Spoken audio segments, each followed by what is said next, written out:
All right, welcome back, guys. So for this episode, some of the electronics have already been installed, but I would really like to finish up with most, if not all, of the electronics. Especially the fuse panel up front is going to take a lot of work and a lot of, finagling little wires around. Luckily, my manual has a color wiring diagram as well as with patterns to make this a little bit easier. That's assuming none of the wires got changed or messed up or anything. So for most of the shots on this video, it will probably just be cuts to different things that I've worked on, just because most of the video that you guys would see would look something like this. Yep, that's a wire. And that's not exactly interesting just sitting there watching me read a wiring diagram, looking back at my old photos, and trying to see and compare what was and what should be. So I'll probably just do a bunch of jump cuts and stuff like that, and I'll make it as interesting as possible as I can. When all is said and done, I will probably try and do an in-depth like review walkthrough kind of thing of the wiring, because there are no pictures anywhere online of this stuff, and I just think that if anyone else runs into this situation, hopefully it helps them. So let's go ahead and get started. All right, so I was able to get the rear brake light, the license plate light, the two turn signals all wired in up here. I've also got a couple things up here that are all done. Just following the wiring diagram with the color combinations, nothing was changed back here, so it was really simple. There's a couple like plug connectors that are very clearly what they're identified for. The hardest thing was originally making sure that the wiring was routed the right places. That way they don't get in the way of anything else. I've also got the rear seat and cowling on here. And also the seat latch and lock is working properly. So that's nice and tight. Then turn the key, it pops right up. So very excited that that's also working. That's another part that I don't have to worry about or deal with for right now. I think now that I've got this buttoned up back here and some of the things on the side buttoned up, I'm going to turn my attention to the hand controls, because that's going to be all the rest of the wiring that needs to go into the fuse box. So I'm going to shift over that way.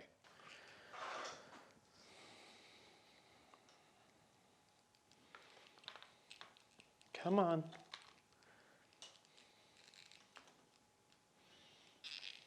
Okay. That will go like that.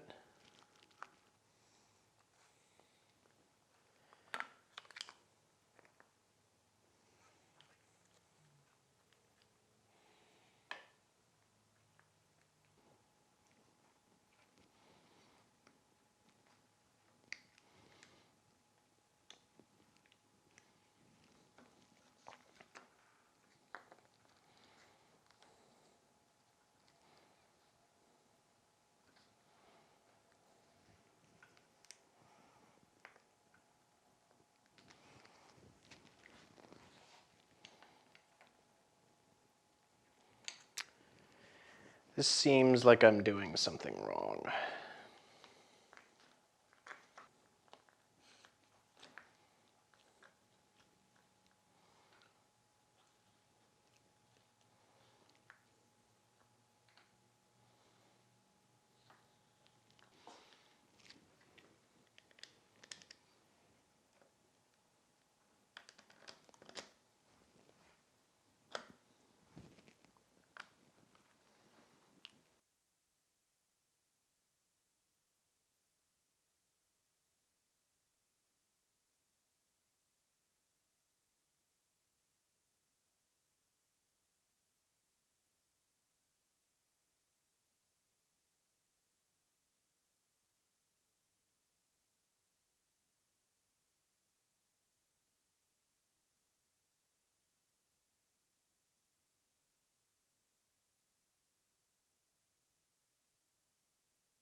All right, so looking at the wiring diagram and also being able to pull the fuse block off the mounting harness itself. This is actually relatively straightforward. I did number some of these blade connectors. Now, interestingly, I numbered them 1 through 9, and there's only 8 slots, so I'm not entirely sure what I did there. However, looking at the actual spade connectors in here, there's no real way, like you can't put it in backwards, and the ones that are roughly the certain size can only go in one area, and it's not like there are certain spades which run across one area versus another, so I think I should be okay there. I did find out, I was just checking everything to make sure I knew like what connectors were supposed to connect to what. I did find out I have my turn signals backwards. It wouldn't really matter, I could change the wiring around, but I'd rather it be accurate, so I'll quickly swap those around. Otherwise, I'm just gonna slowly start connecting things. I think the hardest thing is gonna be where all the wiring is supposed to go and where it will fit. So everything's gonna get some dielectric grease, everything is gonna get cleaned up, and hopefully I can make this at least not too much of a rat's nest. So let's see how far I can get here. Okay, so honestly, this was not that terrible. I think I spent more time trying to find things like strain relief and just getting the wires up and out of the way than I did actually struggling with the electrical diagram. Like I said before, the fuse box is relatively plug and play, so the blocks can really only go in one direction and one position, just the way that they made the spades for the back of it. I believe there are 2 spots that are not connected on the back. I will show some pictures here just because someone was asking about it. Otherwise, it's very simple and straightforward. You find a blue wire, you plug it into a blue socket. You find a green wire, you plug it into a green socket.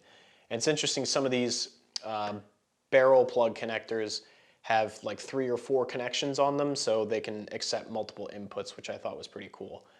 Next thing up, I think I'm going to install the headlight and then the key ignition, because I still have that out for some reason, I don't know why.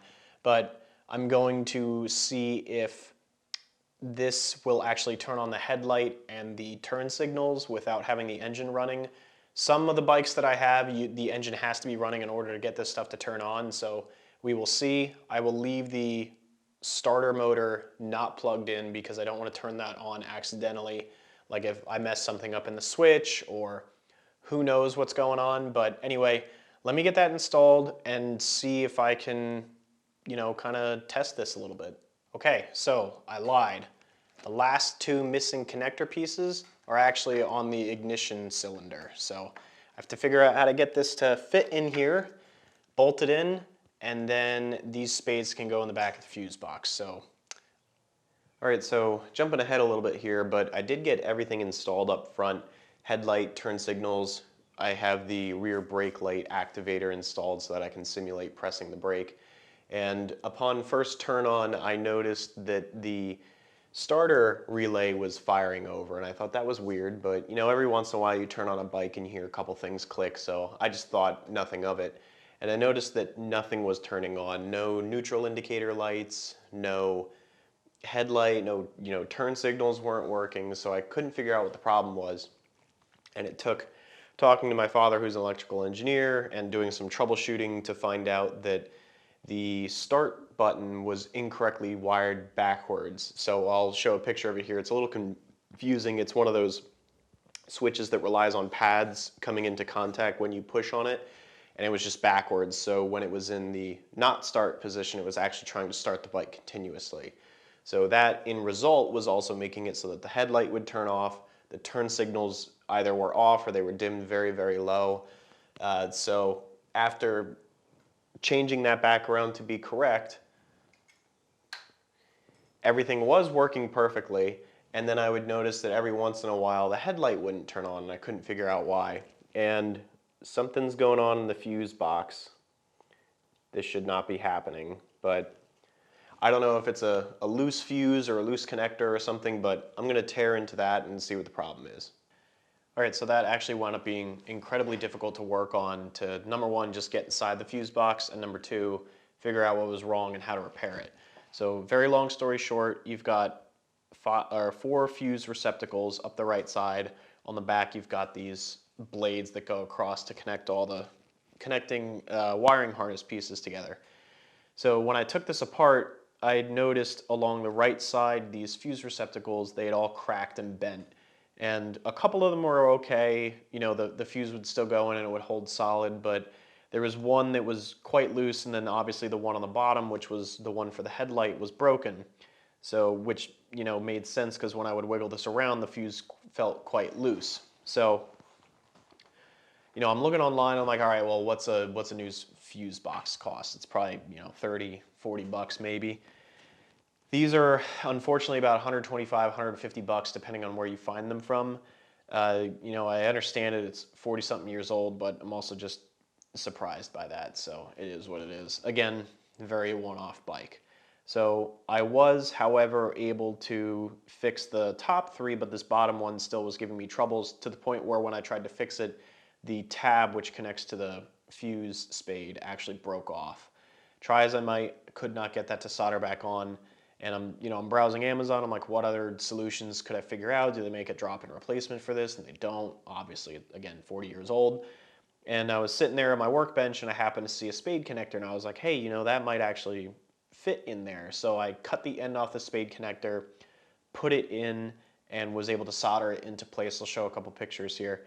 And luckily enough, you know, that's strong enough to the point where number one, that's not going to break off on the inside, and number two, it holds the fuse in securely. And if I check connectivity from this blade piece right here all the way up to this connector on the right, because all these on the right are connected, so if this is bridged from here to here, making connection from here up through here should prove that this is working properly. And I will show a video of that, and then I will start reinstalling it back on the bike. Connected on the back to that rail.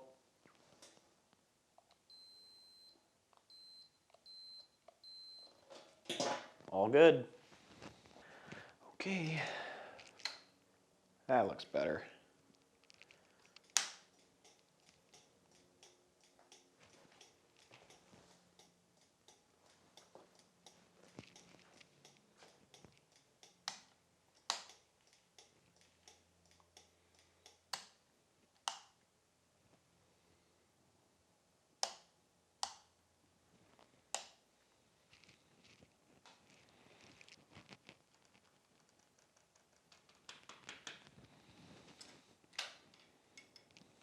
Well, me again, had to take the front gauge display off because the light for the high beam was not working properly. So, back at it again. All right, everything works.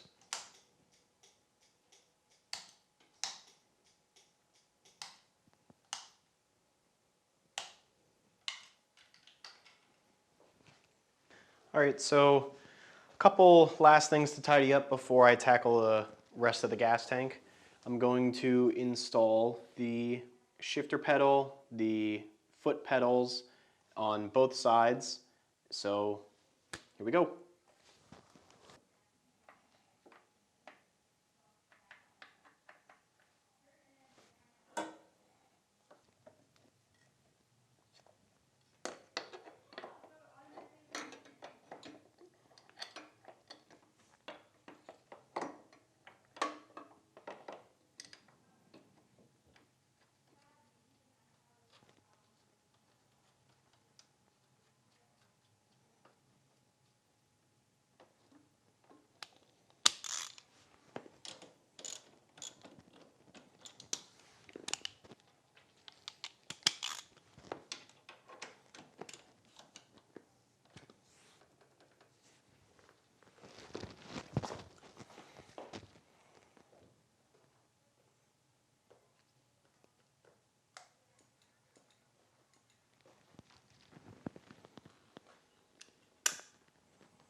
All right, so now that's the right foot peg setup all attached. Had a pretty big issue with this bottom mount bolt where the threads were okay when just threading it in without any of the assembly setup, but when trying to thread it in with the assembly attached, I was having a huge issue where it was starting to either cross thread or the original threads weren't correct. So I had to take this all off, run a thread chaser through multiple times, and it was really getting tight, so I had to add a little WD-40 and just slowly go in a little bit, out a little bit, in a little bit, out a little bit, like over and over again, just to clean up those threads as much as possible. But finally got this all mounted. Everything looks nice in terms of position. Brake pedal doesn't travel too far before hitting the brakes. So pretty excited with now the foot peg situation being all figured out. All right, guys, I hope you enjoyed that episode. Again, there may be a couple extra parts on here just because I forgot to record an outro, but all the electronics are complete. Fuse box was rebuilt. That was a little bit difficult. Everything turns on. It seems like, things are actually working. Nothing is smoking terribly bad. Foot pegs are on and the seat latch works properly. So really happy with the progress in this episode. I hope you guys enjoyed it. If you did, remember to like, subscribe, comment if you're enjoying the series as it's coming along.